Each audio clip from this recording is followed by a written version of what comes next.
We're in just the first few weeks of January, and it's clear that 2024 is going to be a transformational year for international trade and supply chains. Over Christmas and the New Year, we saw the escalating conflict in the Red Sea, disrupting global supply chains, rising prices, rising insurance, and constraints on products, commodities, and components flowing between Asia and Europe.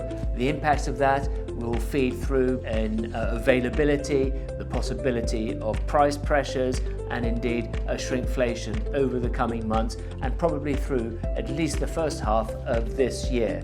At the end of January, we see the first stage of the implementation of the Border Target Operating Model, which will help transform the UK border to the most efficient, digitally enabled, resilient border in the world. There are some challenges though. We're aware that businesses in the EU are uncertain as what the new requirements mean, and indeed businesses within the UK still are uncertain as to what it means for their suppliers and their supply chain from the EU. But wherever there's change, there can be uncertainty. So to make sure you know and you understand what the new systems and processes are and how they can benefit your business, keep in touch with the Institute's great team of experts who are on hand to help you navigate this period of transition.